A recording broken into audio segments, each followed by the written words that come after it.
Moadim les Simcha. Nous avons passé la soirée du Seder et à cette occasion, nous avons posé la question du Chacham qui demande aux sages qu'est-ce que c'est que ces lois que vous appliquez. En fait, il leur demande si je veux vous ressembler, si je veux progresser et atteindre votre niveau, quel est l'enseignement que je dois retenir de cette merveilleuse soirée du Seder? Et de manière curieuse, à première vue, les sages lui ont répondu « En maftiri machar Pesach afikoman ». Le soir de Pessah, à la fin du Seder, quand on a mangé la ficomane, c'est-à-dire cette double mesure de matzah qui symbolise à la fois le korban Pessah, le sacrifice pascal, et la matzah qui l'accompagnait, donc cette double mesure de matzah, on ne mange plus rien. Il est interdit puisque le sacrifice pascal, on devait le manger à la sova, c'est-à-dire une fois rassasié. Et en réalité, le sens profond de cet enseignement est le suivant, c'est que on ne mange plus rien derrière pour pouvoir garder dans la bouche le goût de la matzah le plus longtemps possible et même, si on peut s'exprimer ainsi, l'emporter avec nous tout au long de l'année.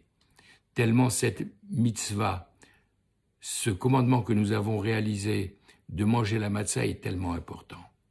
Et à ce propos, je voudrais vous raconter une histoire que j'ai entendue à nouveau ce soir du Rav Alouf Golan dans notre synagogue, une histoire qu'avait rapporté le Rav Galinsky et qui s'est passée il y a une 50aine d'années.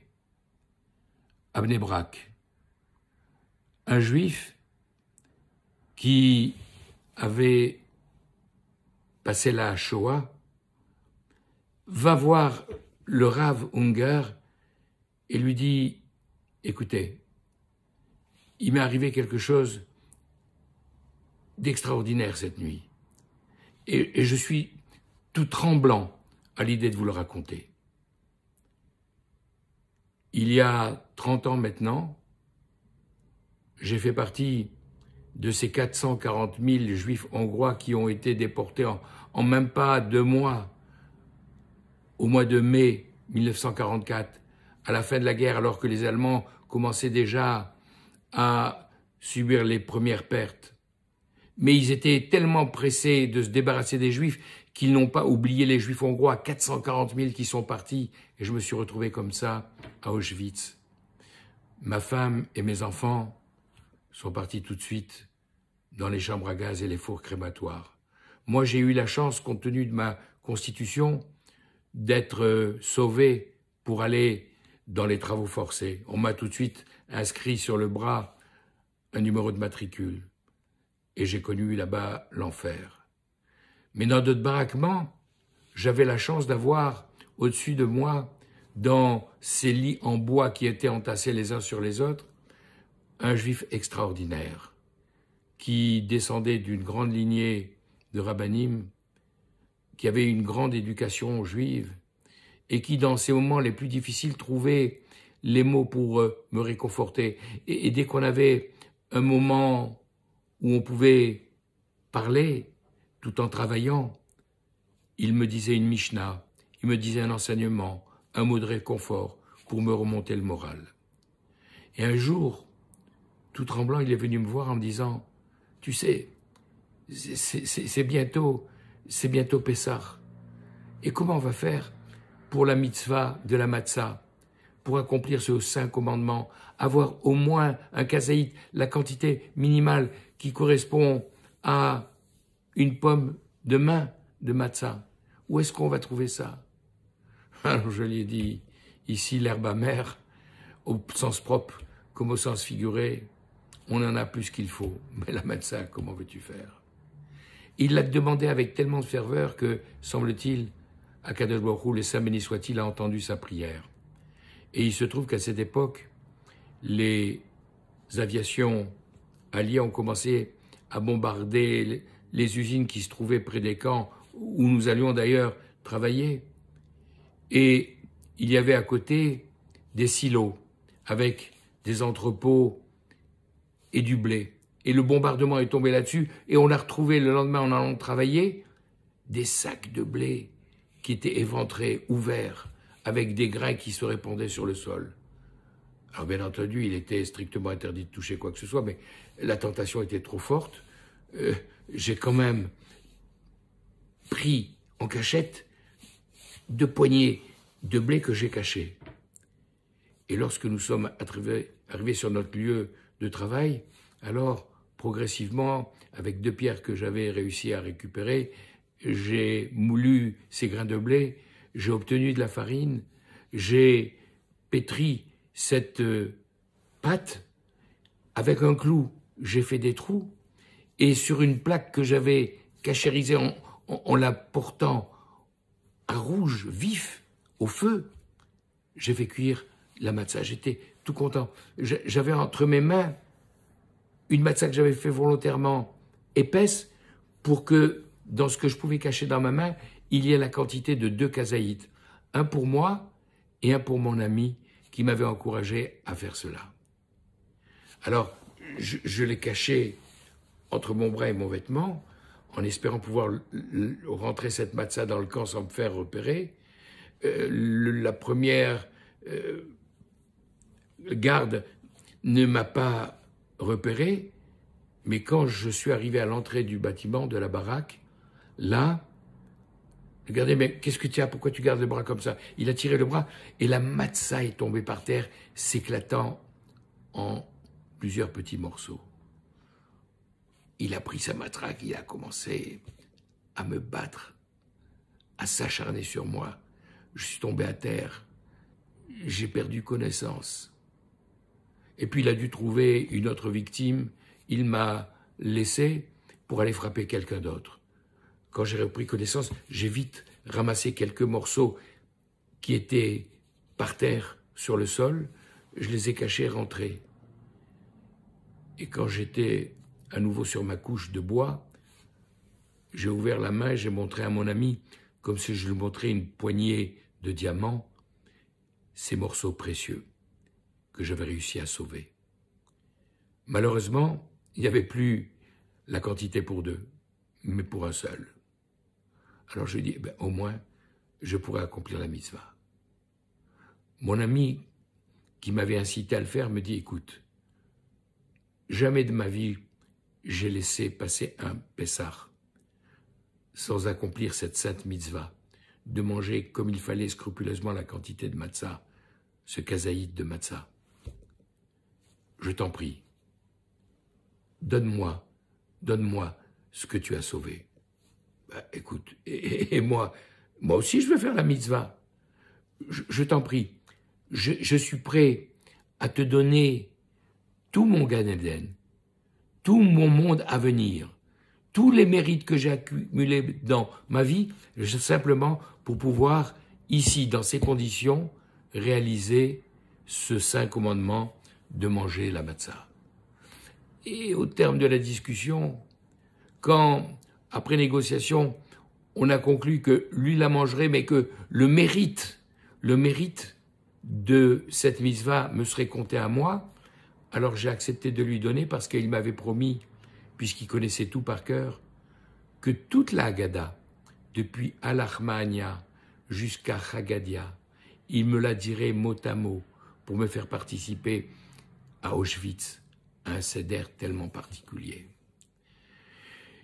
Et c'est ce que nous avons fait.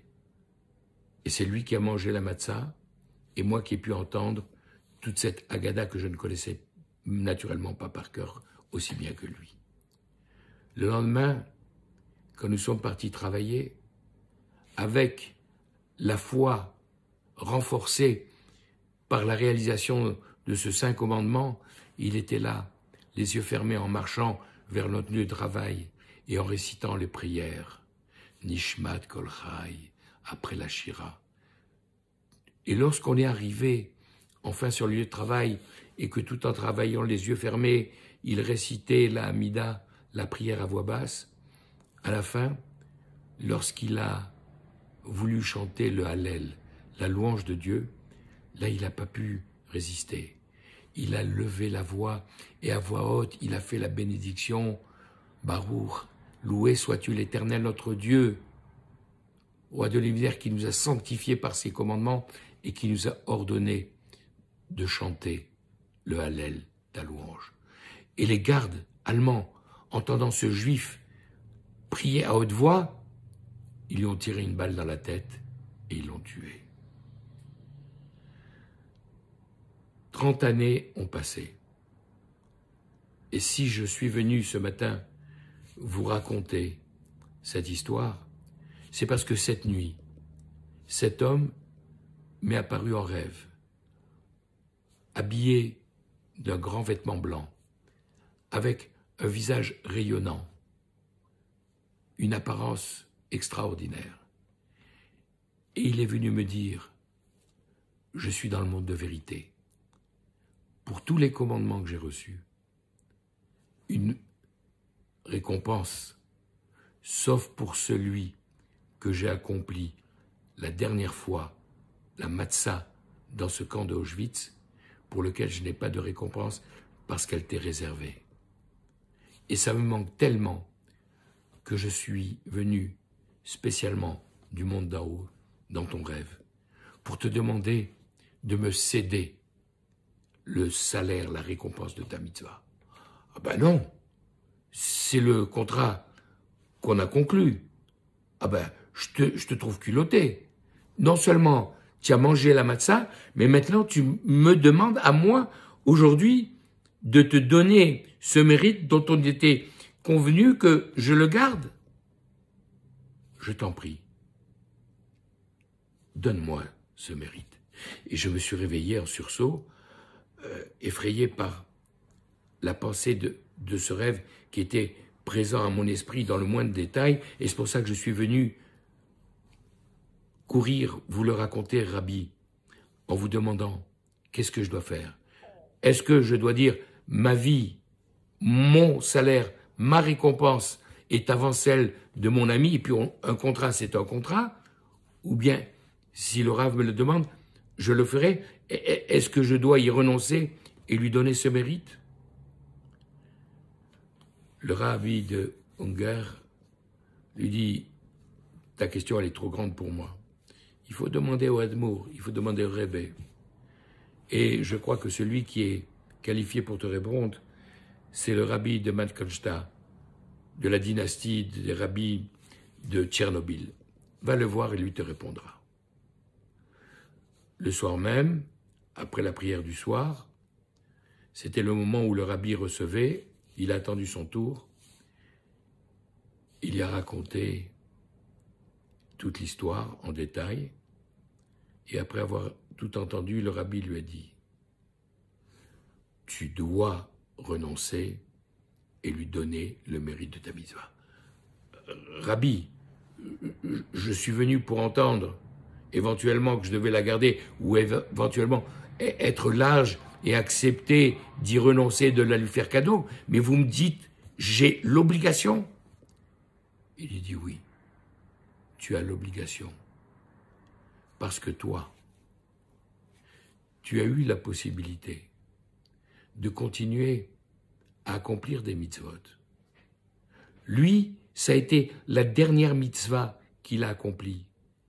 Même s'il avait fait des fautes, même s'il avait fait des transgressions, comme il a été prêt à sacrifier sa vie dans l'accomplissement des mitzvot pour la sanctification du nom divin, il est maintenant à une place extraordinaire que personne d'autre ne peut atteindre. Et cette dernière mitzvah qu'il a accomplie, parce qu'il t'en a donné le mérite, il ne peut pas en avoir la récompense. Et son compteur s'est arrêté de tourner à ce moment-là. Alors que toi, tu as eu la vie sauve, tu as pu fonder une famille, avoir des enfants, leur enseigner la Torah, obtenir au travers de tous les commandements, de toutes les études de Torah qu'ils vont faire, un mérite qui va être compté. Quand toi, tu mets tes tefilines maintenant tous les jours, quand toi, tu respectes Shabbat, les fêtes, la Souka, Pessah, etc., tout ça, ça t'est compté, alors que lui n'a plus rien. Donc tu dois lui donner. Tu dois lui donner de bon cœur. Mais attends, de bon cœur, j'ai dit. Et le Rebbe sort un trousseau de clés de sa poche et lui dit, regarde, voilà, tu vois cette clé-là, elle permet d'ouvrir la porte du Beth Midrash où je prie. Tu vas y aller, tu vas allumer les lumières, tu vas aller au Echal, à l'Arche Sainte, tu vas ouvrir, tu vas rentrer la tête dedans, et tu vas parler à Dieu, tu vas lui raconter tout ce qu'a fait ton ami, tout ce qu'il t'a donné, le céder extraordinaire qu'il t'a fait vivre, en te racontant mot à mot toute la Haggadah du début jusqu'à la fin, tout ce que toi tu as subi pour obtenir cette quantité de matzah que tu lui as laissé manger. Et quand tu auras terminé et que tu auras compris tout ça, tu diras à Kadosh Baruch Hu, je lui fais cadeau et je lui donne la récompense qui devait me revenir pour la mitzvah. Et ensuite, tu viendras me raconter. Alors, notre juif va dans le Beth Midrash, fait ce que lui demande le Rav, et il le fait avec tellement de ferveur qu'à la fin, il est épuisé. Impossible pour lui de retourner voir le Rabbi. Il rentre vite à la maison et épuisé, il se couche et s'endort très rapidement. À ce moment-là, son ami revient une deuxième fois en rêve, tout souriant, tout rayonnant, en lui disant « Tu ne peux pas savoir à quel point maintenant mon parcours est complet, maintenant que j'ai reçu la récompense pour cette mitzvah-là, que j'ai pu accomplir grâce à toi dans cet enfer d'Auschwitz. » Le lendemain matin, quand notre brave homme s'est réveillé, il est parti prier dans le minyan du Rabbi, qui l'attendait à la fin de la prière en lui disant « Viens me raconter ». Et quand il a entendu le récit du deuxième rêve, le Rabbi lui a dit « Tu as compris pourquoi j'ai tellement insisté. J'ai insisté parce que lui qui avait sacrifié sa vie, qui ne pouvait plus continuer à accumuler des mitzvot, tu lui as permis d'en ajouter une, alors que toi, tu vas continuer à en avoir. Mais écoute-moi, et c'est ça le point essentiel.